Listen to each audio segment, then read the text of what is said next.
ಒಂದು ಕಾಲದಲ್ಲಿ ಧ್ರುವ ಎಂಬ ಚಿಕ್ಕ ಬಾಲಕನಿದ್ದನು. ಅವನು ತನ್ನ ತಂದೆಯ ಮಡಿಲಲ್ಲಿ ಕುಳಿತುಕೊಳ್ಳಲು ಹೋದನು.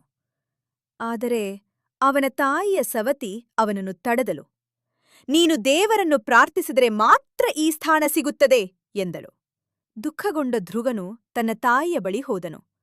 ತಾಯಿ ಹೇಳಿದಳು, ಮಗನೇ, ದೇವರನ್ನು ಭಜನೆ ಮಾಡು, ಅವರು ನಿನ್ನನ್ನು ಕಾಪಾಡುತ್ತಾರೆ.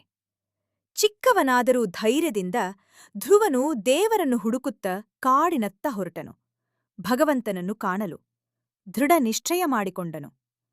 ಅವನು ಕಣ್ಣು ಮುಚ್ಚಿ ಭಗವಂತನನ್ನು ಧ್ಯಾನಿಸಲು ಆರಂಭಿಸಿದನು. ದಿನಗಳು ಕಳೆದವು. ಆದರೆ ಧ್ರುವನು ಪ್ರಾರ್ಥಿಸುವುದನ್ನು ನಿಲ್ಲಿಸಲಿಲ್ಲ. ಮಳೆ ಬಂದರೂ ಗಾಳಿ ಬೀಸಿದರೂ ಅವನು ಅಲುಗಾಡಲಿಲ್ಲ. ಅವನ ಭಕ್ತಿ ಇನ್ನಷ್ಟು ಗಟ್ಟಿಯಾಯಿತು. ಧ್ರುವನ ಭಕ್ತಿಯಿಂದ ಸಂತೋಷಗೊಂಡ ಭಗವಂತ ವಿಷ್ಣುವು ಅವನ ಮುಂದೆ ಪ್ರತ್ಯಕ್ಷರಾದರು. ಧ್ರುವ, ನಿನ್ನ ಭಕ್ತಿಯಿಂದ ನಾನು ತುಂಬ ತೃಪ್ತನಾಗಿದ್ದೇನೆ ಎಂದು ಅವನಿಗೆ ಆಶೀರ್ವಾದ ನೀಡಿದರು. ಅವರು ಧ್ರುವನಿಗೆ ಅಮರವಾದ ಸ್ಥಾನ ನೀಡಿದರು. ಅವನನ್ನು ಆಕಾಶದಲ್ಲಿ ಪ್ರಕಾಶಿಸುವ ನಕ್ಷತ್ರವನ್ನಾಗಿ ಮಾಡಿದರು. ಇಂದಿಗೂ ಧ್ರುವ ತಾರೆ ಆಕಾಶದಲ್ಲಿ ಹೊಳೆಯುತ್ತಿದೆ, ಎಲ್ಲರಿಗೂ ದಾರಿ ತೋರಿಸುತ್ತಿದೆ. ಕೆಲಸದಲ್ಲಿ ಶ್ರದ್ಧೆ ಇದ್ದರೆ ಪ್ರತಿಫಲ ತಾನಾಗಿಯೇ ದೊರೆಯುತ್ತದೆ ಎಂಬುದೇ ಇದರ ಉದ್ದೇಶ.